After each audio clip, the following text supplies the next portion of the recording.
जिसे शहीदों की नगरी भी कहा जाता है, शाजापुर में पधारे राष्ट्रीय प्रजापति महासभा के सभी पदाधिकारी हमारे साथ चलकर आए। राष्ट्रीय प्रजापति महासभा के प्रदेश उपाध्यक्ष रामकिशोर प्रजापति जी हमारे साथ चलकर आए। बरेली के राष्ट्रीय प्रजापति महासभा के जिलाध्यक्ष चंद्र सिंह प्रजापति जी यहाँ पर हमारे साथ चलकर आए। वेद प्रकाश प्रजापति जी और इस कार्यक्रम का अध्यक्षता कर रहे जिले के अध्यक्ष परविंदर प्रजापति जी, जिला महासचिव जोगेंद्र प्रजापति जी, कार्यक्रम का संचालन कर रहे वेदपाल प्रजापति जी और सभी साथियों का हार्दिक अभिनंदन वंदन करता हूं। साथियों, सभी वक्ताओं को मैं सुनने के बाद एक दो बातें जिन निष्कर्ष पर मैं पहुंचा उन पर बात करूंगा। जिस उद्देश्य से आज यहाँ आना हुआ, कार्यक्रम तो मैं पहले भी चाहता था, जोगेंद्र से लगातार मैं कह रहा था एक कार्यक्रम शाजापुर में कीजिए। कुछ मेरी भी व्यवस्था रहती है क्योंकि एक सरकारी नौकरी करने के बाद भी समाज का इतना बड़ा कार्यक्रम को बड़ा पद लेकर के जिम्मेदारी निभाने का पूरा काम करता हूँ। इंटर कॉलेज में टीचर हूँ। जो भी समय बचता है उसको समाज सेवा में देने का काम करता हूँ। साथ ही साथ चूंकि राजनीति में भी पूरी तरीके से सहभागिता रहती है और पार्टी में भी बहुत महत्वपूर्ण जिम्मेदारी मिली हुई है, प्रवक्ता के साथ साथ महत्वपूर्ण जिम्मेदारी वो भी निभाने का काम करता हूं। इसलिए आप लोगों के बीच देर से आया, इसके लिए क्षमा भी चाहता हूं। लेकिन जैसा कि अभी हमारे प्रदेश उपाध्यक्ष कह रहे थे कि एक युवाओं की टीम यहाँ पर बन रही है, लेकिन युवाओं के साथ बुजुर्गों का सामंजस्य जरूर होना चाहिए, क्योंकि जब तक बुजुर्गों का आशीर्वाद नहीं होता तब तक कार्यक्रम में मजा नहीं आता, वो आनंद नहीं आता। तो मैं यहाँ के लोगों से बस विशेष निवेदन ये करना चाहूंगा कि राष्ट्रीय प्रजापति महासभा कोई नया संगठन नहीं है। मैं अपनी स्थिति बताता हूँ। 46 साल उम्र हो गई है, लग नहीं रही है, कुछ लोग कहते हैं नहीं लगती, लेकिन 46 साल उम्र हो गई। सन 1993 की बात बता रहा हूँ, सर कक्षा 11 में पढ़ता था, 1993। माननीय खेराम प्रजापति जी ने जंतर मंतर पर एक कार्यक्रम का आह्वान किया था 1993 में। मैं अकेला पहुंच गया था वहां पर, अकेला। मैंने पापा से कहा, वो भी टीचर थे, वो जाना चाहते थे, लेकिन स्कूल का दिन था, वो नहीं जा पाए, तो मैंने कहा मैं जाऊंगा। मैं 1993 में पहली बार समाज सेवा के लिए वहां। उसके बाद लगातार, चाहे वो दिल्ली का तालकटोरा स्टेडियम का कार्यक्रम सही, चाहे दिल्ली का रामलीला मैदान का कार्यक्रम सही, चाहे मुरादाबाद का रेलवे ग्राउंड में कार्यक्रम सही, चाहे वो लखनऊ का कार्यक्रम सही, चाहे वो आगरा का कार्यक्रम सही, चाहे वो अलीगढ़ का कार्यक्रम सही, हर कार्यक्रम में जाने का लगातार कार्य मैंने किया। साथ ही साथ उस समय तो नौकरी परमानेंट नहीं थी, तब भी लगातार कोचिंग के साथ साथ, स्कूल के साथ साथ लगातार लगे रहते। तो राष्ट्रीय प्रजापति महासभा कोई नया संगठन नहीं है। सन 1999 से लगातार कार्यक्रम चल रहा है, जैसा कि राष्ट्रीय हमारे साथियों ने बताया और भी साथियों ने बताया कि राष्ट्रीय प्रजापति महासभा ने वो उपलब्धियां हासिल कर ली है जो हिंदुस्तान के अंदर कोई प्रजापति समाज का संगठन आज तक हासिल नहीं कर सका और ना ही कर पाएगा। ये चैलेंज के साथ मैं कहना चाहूंगा। आज माटी कला बोर्ड का नाम सभी ने सुना होगा। इस माटी कला बोर्ड में एक मंत्री बनते हैं जिसे अध्यक्ष कहा जाता है। पहले धर्मवीर प्रजापति जी उसके अध्यक्ष हुआ करते थे, मंत्री हुआ करते थे। आज ओम प्रकाश गोला जी उसके अध्यक्ष और मंत्री हैं। ये दिलवाने का काम किया है तो राष्ट्रीय प्रजापति महासभा ने किया है। वो कार्यक्रम में शायद जोगिंदर रहे हो, शायद उपाध्यक्ष जी रहे हो, मैं उस कार्यक्रम का हिस्सा था, मैं वहां पर गवाह था। राजनाथ सिंह उस कार्यक्रम के मुख्य अतिथि थे। दिल्ली के रामलीला मैदान में हमने 3 मांगे की थी वहां पर। पहली मांग ये थी कि हमें अनुसूचित जाति में शामिल कर दिया जाए। क्या फायदा है उसका? ताजा तरीन उदाहरण आपकी लोकसभा है। राजेश कश्यप का आज टिकट हुआ है वो केवल और केवल किस वजह से हुआ है आप लोग जानते हैं। कल को अगर प्रजापति समाज एससी में आ जाएगा तो यहाँ पर प्रजापति भी लोकसभा लड़ सकता है। लड़ रहे नहीं लड़ रहे, किस वजह से लड़ रहे हैं? क्योंकि उनके पास किसका सर्टिफिकेट है? एससी का सर्टिफिकेट। अगर एससी का सर्टिफिकेट प्रजापति समाज के बीच में होगा तो 17 लोकसभाएं हैं, 17 उन 17 लोकसभाओं में कोई ना कोई प्रजापति 2 नहीं 4 नहीं कम से कम 5 प्रजापति लड़ने का काम करेंगे। लेकिन अफसोस की बात यह है, ये बात मैं इसलिए नहीं कह रहा हूं, आप लोगों के बीच से निकल के आए इसलिए कह रहा हूं। अफसोस की बात यह है कि 80 लोकसभा में एक भी टिकट प्रजापति समाज को नहीं मिलेगा। ये गारंटी से लिख कर दे रहा हूं मैं आप लोगों के लिए। 2024 में कोई टिकट नहीं मिलेगा, आज तक नहीं मिला। अभी बात चल रही थी कि पार्षद में हमें नहीं मिला, यहां भी नहीं मिला। बरेली में एक निकलवाया था बड़ी मुश्किल से, पूरे बरेली में 80 पार्षद बैठे हुए वहीं के रहने वाले, एक टिकट नहीं। आपके यहां पर आप बता रहे एक दिया तो वो इसलिए दिया कि बस फॉर्मेलिटी के लिए, खाना पूरी करने के लिए। उसका पीछे कारण यही है कि कहीं ना कहीं हम लोगों में झंडा बदलने की क्षमता नहीं। अभी हमारे साथी ने कहा था कि हम डंडा एक रखें और क्या बदल लें? झंडा। परविंदर बीजेपी से जुड़े हुए हैं, मैं बार बार कहता हूं, हर मंच से भी कहता हूं, बड़े बड़े मंचों से आप हमेशा में रहते हैं। मैं एक बात कहता हूं कि अगर कोई हमारा साथी बीजेपी में कार्य कर रहा है तो उसे करने दीजिए, उसे आगे बढ़ाने का काम कीजिए। परविंदर बीजेपी में काम कर रहे हैं तो परविंदर जी के साथ लोगों को जाने का काम करें, भेजने का काम करें। जोगिंदर जी आम आदमी पार्टी में काम कर रहे हैं तो आम आदमी पार्टी में जब जोगिंदर कोई कार्यक्रम करे तो परविंदर की ये ड्यूटी बनती है कि इनके लोगों को बढ़ाने का काम करें। कोई अगर समाजवादी पार्टी में काम कर रहा है तो निश्चित रूप से आप सबकी ड्यूटी बनती है कि उस ड्यूटी अपने जब तक अपने आदमी को मजबूत करना नहीं सीखोगे आपको कुछ मिलेगा नहीं, ना मिला है और ना मिलेगा, ये गारंटी है। बताइए, सोचिए, आज तक हमारे समाज का एक लोकसभा में रत्नप्पा कुमार थे बस, पहले वो लोकसभा गए थे बस, लोकसभा वो भी अंबेडकर जी के साथ थे, वो भी अंबेडकर के साथ थे, संविधान का एक हिस्सा थे, संविधान कमेटी के ड्राफ्टिंग कमेटी में थे वो। इसलिए डॉक्टर रत्नप्पा कुमार अंबेडकर जी की सिफारिश पर गए थे, क्योंकि अंबेडकर जी ने क्या दिया है उस पर भी मैं चर्चा करूंगा। उसके बाद 75 साल हो गए, 75 साल हो गए, आज तक आपके प्रजापति समाज को लोकसभा भेजने का काम नहीं किया। लोकसभा तो छोड़ी, टिकट नहीं मिलता। साथियों, राष्ट्रीय प्रजापति महासभा ने पहली मांग, दूसरी मांग रखी थी। दूसरी मांग ये रखी थी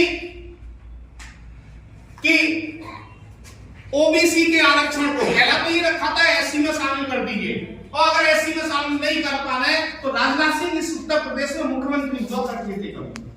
जब वो मुख्यमंत्री हुआ करते थे तो उन्होंने ओबीसी को 3 भागों में बांटा था, क्या, खा, गा। अगर वो काम भी हो जाए तो प्रजापति समाज को बहुत बड़ा फायदा हो जाए।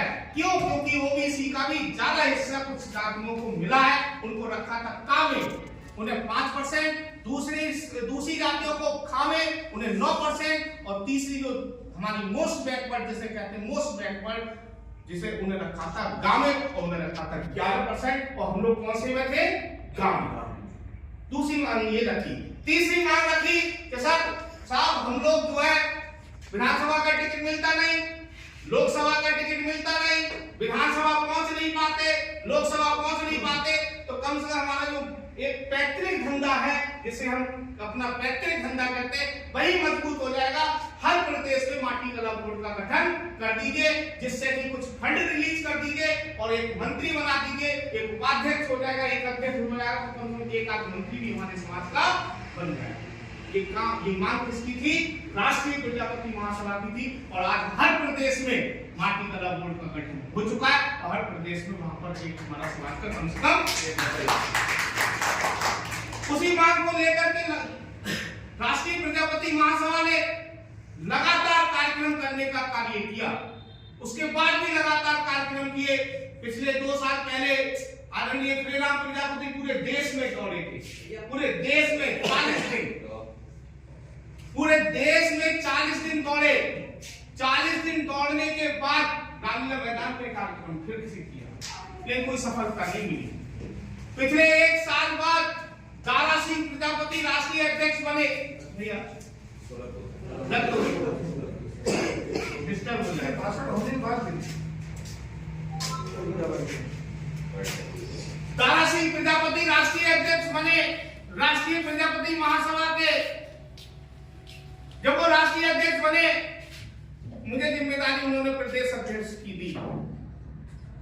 मैं मना कर रहा था कि भाई मेरे पास इतना समय नहीं है, क्योंकि शिक्षक हूं, पहले तो ड्यूटी करता हूं, नौकरी करता हूं, साथ में एक दिक्कत और है, 55 किलोमीटर स्कूल पड़ता है, 110 किलोमीटर डेली गाड़ी चलानी पड़ती है। एक वो बहुत बड़ी दिक्कत है, मैं नहीं निभा पाऊंगा।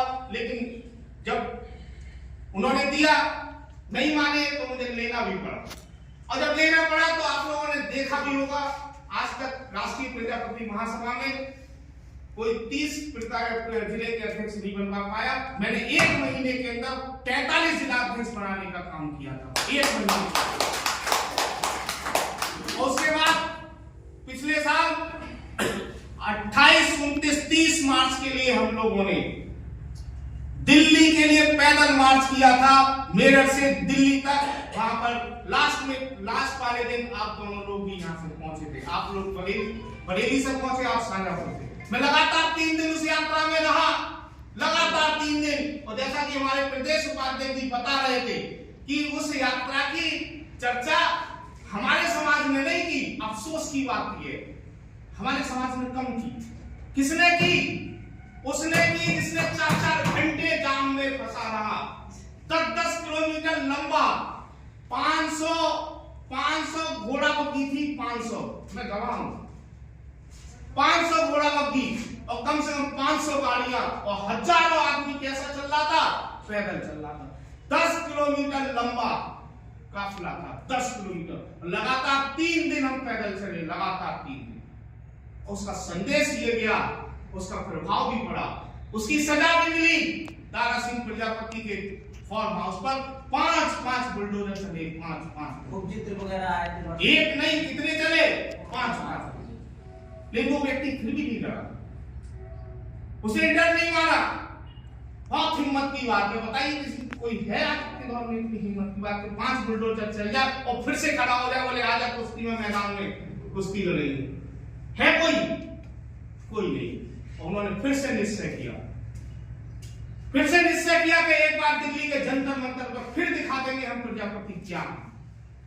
इसी को लेकर के 27 फरवरी से हरिद्वार के पीवीआईपी घाट से एक यात्रा प्रारंभ हो रही है। उसी लिए मैं आपके बीच में आया हूं कि कम से कम शाजापुर से बहुत सी ट्रेनें हैं। हरिद्वार पहुंच जाना 27 तारीख को, हरिद्वार को भी सीधी ट्रेन है।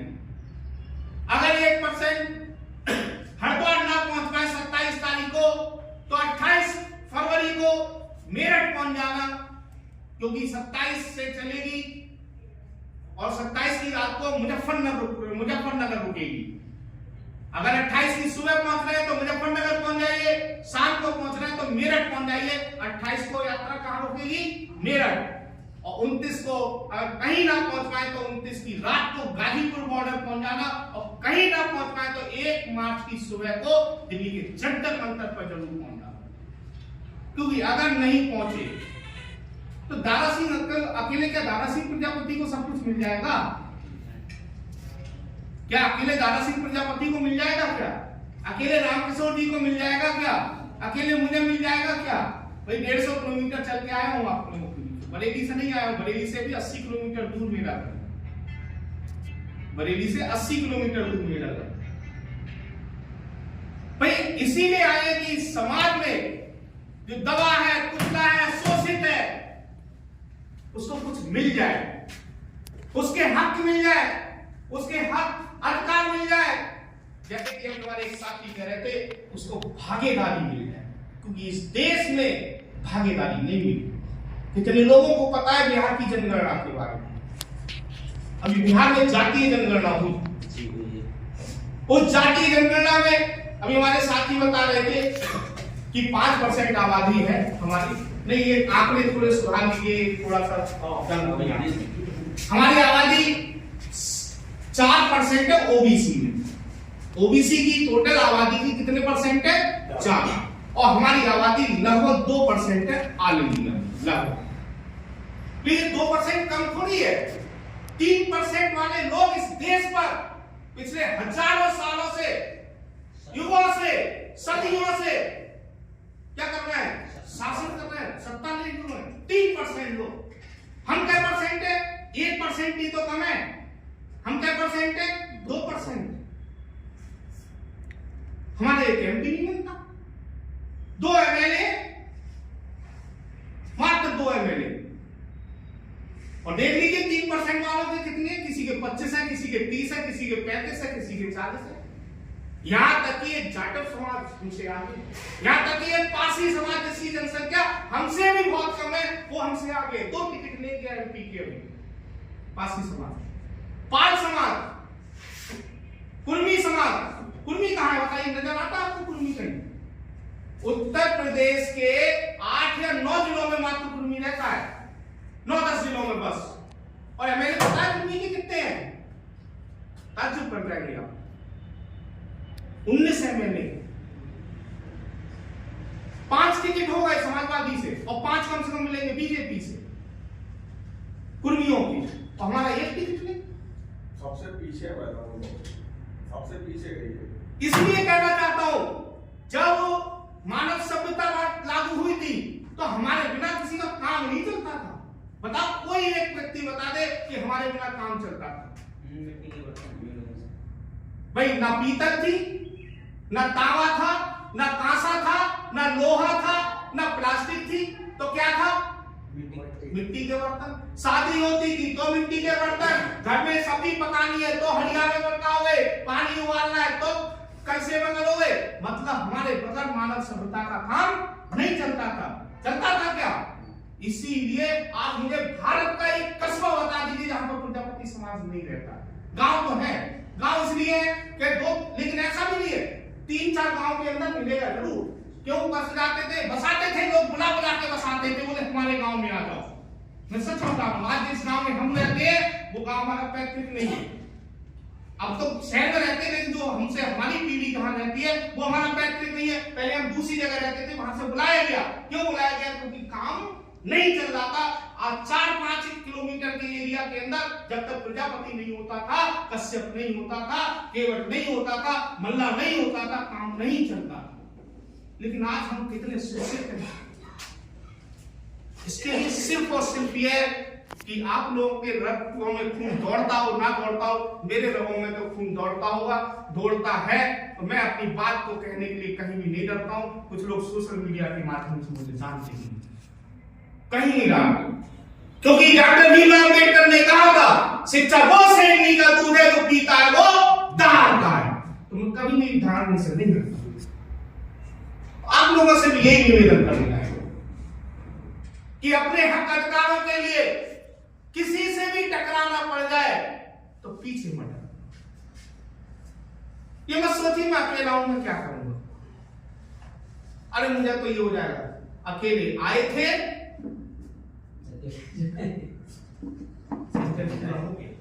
अकेले ही जाएंगे। ना कोई साथ आया था, ना कोई साथ जाएगा। और एक लास्ट और बात करूंगा, आजकल व्यक्ति मोह माया में इतना, कैमरा बंद कर दो, एक बात कहूंगा नेक्स्ट। मेरठ, मुजफ्फरनगर, शामली, गाजियाबाद, हापुड़, बुलंदशहर के कम से कम 50-50 गांव उन्होंने मत दिए। मत बहुत मेहनती है। सुबह 8 बजे निकल जाते हैं और रात के 10-11 बजे तक लगातार सभाएं कर रहे हैं, लगातार सभाएं कर रहे हैं। कहां से कर रहे होंगे? जिसके घर पे, मैंने कहा ना, जिसके घर पे एक बुलडोजर कभी आके भी खड़ा हो जाए ना, वो दोबारा पूरी जिंदगी सोचेगा भी नहीं, सोचेगा भी नहीं। और 5 बुलडोजर खड़े होने के बाद, खड़े नहीं, पूरा नेस्ता नाबूद कर दिया गया, पूरा नेस्ता नाबूद कर दिया गया। उसके बावजूद वो लगातार अगली बार को खड़े होकर के और ढूंढी ताकत से आता है। और दुगनी नहीं 4 गुनी ताकत से आ रहा है, तो क्या हम उसके हाथ भी मजबूत नहीं कर सकते? कर सकते हैं ना। इसीलिए निवेदन करने यही आया हूं कि ट्रेन सुविधा है, मत लीजिए, अपनी साफ गाड़ी मत करिए ना। तो आजकल क्या है, 5 लोग 7 लोग हो, एक गाड़ी करो और निकल जाओ सुबह 1 तारीख को सीधे दिल्ली चल। क्योंकि देखिए हिस्सेदारी तभी मिलेगी जब आप अपना संगठन दिखाएंगे। जब बच्चा भूखा होता है ना, जब तक वो रोता नहीं है तब तक माँ भी ये नहीं पूछती, दूध नहीं पिलाती। पिलाती है क्या? नहीं पिलाती, कभी नहीं पिलाएगी जब तक बच्चा रोएगा नहीं। तो जब तक हम रोएंगे ही नहीं, जब तक हम बताएंगे ही नहीं कि हमें ये दिक्कत है, तब तक हमें कोई भी पूछने वाला नहीं। साथियों, मैं एक उदाहरण दे रहा था बहुत दिनों पहले। कहा आंवला एक कस्बा है, सुना होगा सभी ने, बरेली में। वहां पर पता है पिछली बार, मैं इसलिए कह रहा हूं ये बात, बार बार अभी हमारे साथियों ने भी सबने कहा, पहली चीज शिक्षा। फर्स्ट क्या है? शिक्षा। दूसरी क्या है? राजनीति। जो समाज राजनीतिक रूप से आगे बढ़ गया, आप देख लो कोई समाज की स्थिति देखती है आज के यादव समाज की, और आज से मुलायम सिंह यादव के पहले की स्थिति देख लीजिए, अंतर समझ में आ जाएगा। मुलायम सिंह जैसे व्यक्ति ने किससे चलना शुरू किया? साइकिल से। और आज देखिए क्या स्थिति है। मौर्य समाज देख लीजिए, हालांकि अशोक रहे, चंद्रगुप्त रहे, लेकिन राजनीति में कहीं ना कहीं। तो वहां पर 150 पिछली बार देखिए, वहां पता है कौन बना चेयरमैन? 150 वोट का संजीव। कितने वोट है शायद कायस्थों के? मात्र 150। मेरा तो पूरा देखा हुआ 200 होंगे बैंक से। तो एक दिन सारे प्रजापति बैठे हुए थे, तो मैंने कहा, और ये भी सच्चाई है, आज हमारा प्रजापति समाज 90% से ज्यादा वोट किसको देता है? सच्चाई है नहीं है? मैं लोग मुझसे समाजवादी वाले नाराज हो जाते हैं, तो तुम क्या कर लो, अच्छी ये कह देते हैं लोग। मैंने कहा मैं जितना बोल रहा हूँ, मेरा समाज 90% आज किसके साथ है? बीजेपी के साथ। 90% वहां तो और स्थिति बुरी है, वहां का 100% वोट किसको जाता है? बीजेपी को जाता है 100%। तो मैंने कहा यार, पता है वहां पर अपना समाज कितना है? कम से कम 3500, और वैसे गिनती बताते हैं 4500।